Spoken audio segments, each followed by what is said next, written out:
quickly swings it far side for Mensah. Fire, score! Zach Mensah! The game is over!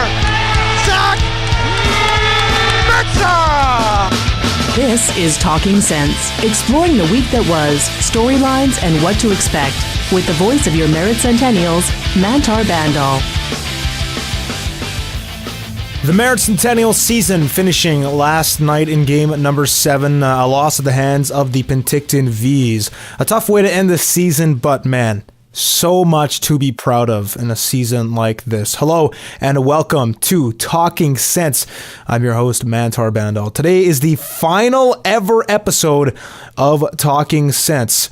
And so it's going to be a stroll down memory lane. We'll play some goal calls.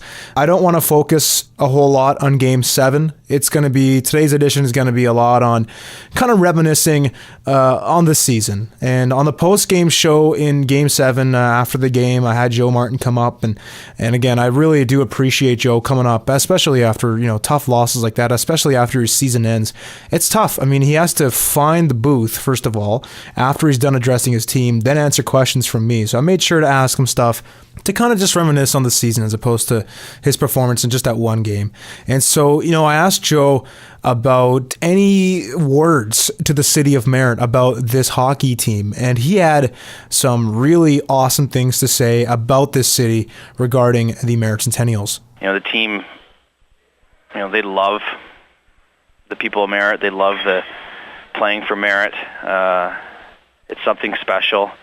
We don't have the facility like this place. We don't have, I'm not sure how many fans were here, but we don't have, 3,000 fans come to our hockey game. But when you pack the Nicola Valley Memorial Arena, with 1,000 plus, it's an experience that you can only, I know the fans enjoy it, but as a player, it's really special. We talked to, Mike Vandekamp, who coached there years ago, and I was talking to him during this playoff series, and he talks about when they play in Penticton and how crazy the rink was. And he talked to players, Jamie McKiggs, our goalie coach, and who played for the team when they were in that round. And he talks about it. And I mean, these guys are, no offense to them, those guys that they're Mike's older than me, and Jamie's my age, and it was 15, 16, 17 years ago, and they still remember that. So the family and the friends and the billets and the fans of the Merritt Centennials have given some of these guys that are here right now, honestly, a memory that will last a lifetime, just from the last couple of games and of the playoffs when they started to really come out. And I know it's hard to come out through the whole hockey season, and but we hope that they can find a way too. And all the sponsors that there's way too many to name, but all the sponsors that continually support the hockey team for no other reason than keeping it in Merritt. It's not an easy thing to do to run a Junior A franchise, and of course one that wants to win and get better and find a way to constantly be playing in March and in April. And our support.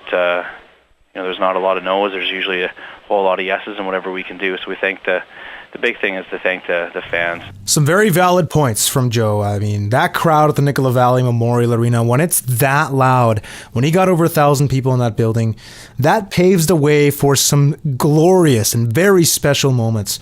And that's the reason why I had all those memorable goal calls, me just losing my mind, because the atmosphere was so amazing at the Nicola Valley Memorial Arena when there was 900 people, 1,000 people. I mean, that's what made it so special. And speaking of those goal calls, just so many memories this year. I mean, you think of the shutout that Jake Berger got near the end of the year against Vernon. I mean, pummeling Coquitlam in back-to-back games, scoring 15 goals in 2 games. I mean, Cade Gleekel's hat trick.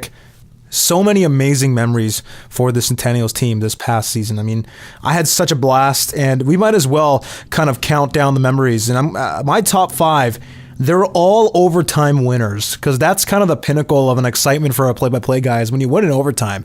I mean, there's so much tense action leading up to that, and then it just all comes out at once when the goal goes in. It's just such a fun moment for our play-by-play guys. So I'm going to do my top 5, and they're pretty much chronological.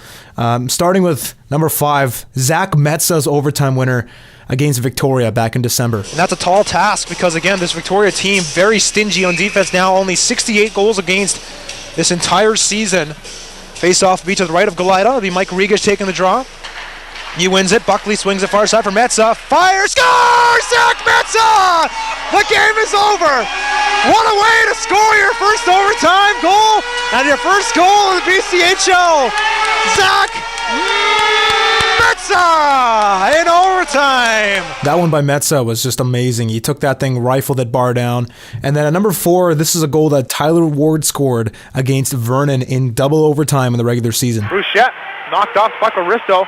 Here's that Umberg, stop, rebound right there. And Bruchette couldn't get to it. Now Risto plays it up ahead for Tyler Ward, in all alone. Ward scores! Tyler Ward, the game is over! The Centennials win in overtime! Tyler Ward! The game is over! The Centennials win only their second overtime game all year. And what a fantastic finish tonight. Tyler Ward! That goal was actually the last overtime game of the season, of the regular season for the Centennials. And then now the next 3 are all playoff overtime winners. Number 3, the marathon game. Game number 2 against West Kelowna. Game goes to triple overtime after the Centennials blew a 4-0 lead in the third period. And my hero, Stefan Seeger, stepped up and saved the day. Murray, now Bell takes over to the far side. It's Stefan Seeger with it. Seeger swings to the near side. Chasing after it is Aaron Murray. Up ahead, finds Chase Bell down the left side. Bell moves in, has a shot stopped by Demers. Rebound, scores! The Centennials win! Steven Seeger! The game is over! The Cents win! The Cents win! The Centennials win! It's a triple overtime! Stefan Seeger, and then he outdoes himself in game number 4. The Centennials down 3-1, come back, tied up, and then it goes to overtime, and it ends just 2 minutes in, and one of the most exciting plays of all time. Murray holds it in now. He has a shot blocked up. Bell shot. Can't get a Seeger. The next time. Scores! The Centennials win! The Centennials win! It's over! They've done it! The Centennials complete the comeback, and they've beaten the West Kelowna Warriors! The comeback! The Centennials sweep the Warriors! The Brooms are on the ice! The Cents win! The Cents win! The Centennials win! 2 minutes and 2 seconds into overtime! Stefan Seeger! The game winner! It's just a crazy play. I mean, just a scramble in front, Seeger puts it home, and I'll never, ever forget that. And then the only thing that beats that this year was the final game I called the Nicola Valley Memorial Arena this time around. Tyrell Buckley. Man, Game 6. What a game. That is my favorite memory of this season. Amante moves in, gains the line. Amante drops out there. Puck taken away by the Centennials. A chance for them the other way. Mike Rigas down the right side moves in. Rigas hits the trailer man. Buckley, a shot. Scores! Tyrell Buckley! The Centennials have forced the Game 7! Tyrell Buckley! We're going to Game 7, baby! Monday night in Penticton, a 7 p.m. puck drop. Tyrell Buckley puts a top glove on Matt Robson. The Cents win! The Cents win! The Centennials win! Tyrell Buckley! 10 minutes and 23 seconds into overtime. Tyrell Buckley! Oh my goodness! The Centennials win! The Centennials win! Do you believe? Do you believe? That will forever go down as the greatest goal call in my life. I don't know anything that will beat that. I think the only thing that would beat that is if I call a team that wins the championship in overtime and I get to call the goal. That's the only thing that would probably ever beat that. Tyrell Buckley gave me fame. I'll be forever fortunate for that. I mean, Dan Salos, the Centennials head scout, put this on YouTube, and it's got over 1,500 views. I've been doing interviews with radio stations about this goal call, and no one will ever take that from me. These are memories that I'll cherish for the rest of my life, that I got to call this team a very, very fun season. And the reflection and the reminiscing, taking the scrolls down memory lane, will continue. We'll have Brian Barrett of the Merritt Centennials, the president of hockey operations, as well as a member of the Board of Governors in the BCHL. He's going to join us in segment number 2 and talk about this season, which is next, right here on the final edition of Talking Sense. I'm your host, Mantar Bandal. Welcome back to Talking Sense. This is segment 2 with the voice of your Merritt Centennials, Mantar Bandal. The Merritt Centennials reminiscing on this past season that was, now that it's all said and done. A very successful 2017 campaign for this team. A playoff berth, you sweep the defending national champions, you take Penticton to 7 games, a lot of things to be proud of. Hello and welcome back to Talking Sense. I'm your host, Mantar Bandal. We're on to the final segment of the final ever show of this podcast. I've had a lot of fun doing this. And to reminisce more on this past season, we're now joined by Brian Barrett, the Director of Hockey Operations for this team, as well as a member of the BCHL Board of Governors. First of all, Brian, how are you today? I'm great. It'd be nice if we'd have won that game last night, Mantar. You know, it's a little bit disappointing, but, you know, that's hockey, and it was a great series, and certainly, you know, the boys certainly don't have to, I'm sure they feel disappointed, but they did work hard and, you know, accomplished a great deal, I think.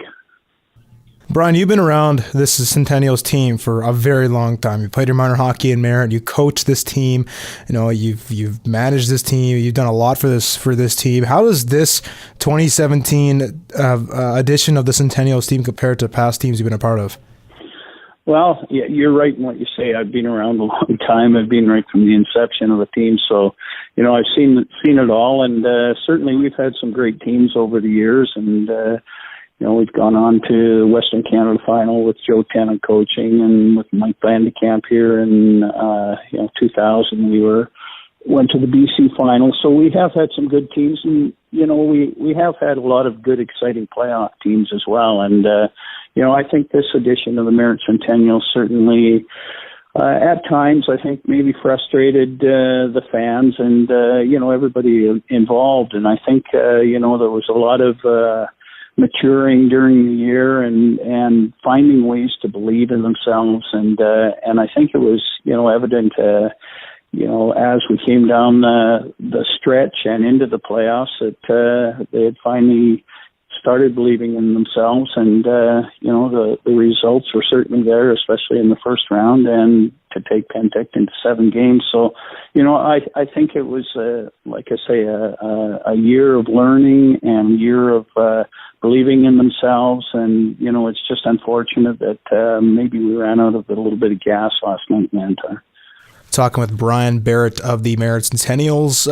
Brian, when I talked with Joe after the game, I asked him what he took away from that playoff run, because this is only his second year as a head coach. His first playoff run as a head coach. He had been an assistant coach for a couple of years before this.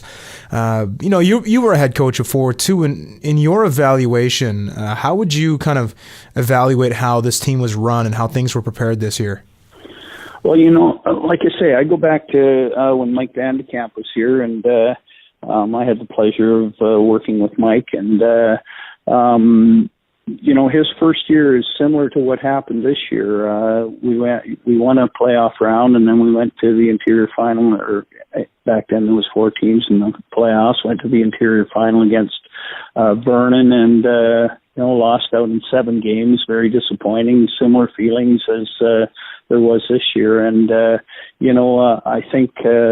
As I said, the team learned. I think Joe learned a lot during the year as well, and I look forward to next year to maybe be a repeat of what happened in the 2000 year there, 2000-2001, when Mike went to the interior final, lost a disappointing 7-game series to Vernon, then came back and actually swept Vernon and Penticton that year in the playoffs, and went on to, and again, unfortunately, lost out in Game 7 in the BC final to Victoria. So I'm hoping that you know, this year that the team certainly learned a lot, and Joe learned a lot, and you know, looking forward to next year that if the recruitment job is done properly and the guys come back knowing what they know this year, knowing that you know, they can certainly accomplish a lot if they just work hard and do the job every night on the ice, that hey, maybe we'll be in the same situation next year as we were then, and go on and win the interior and go on to challenge for a BC title.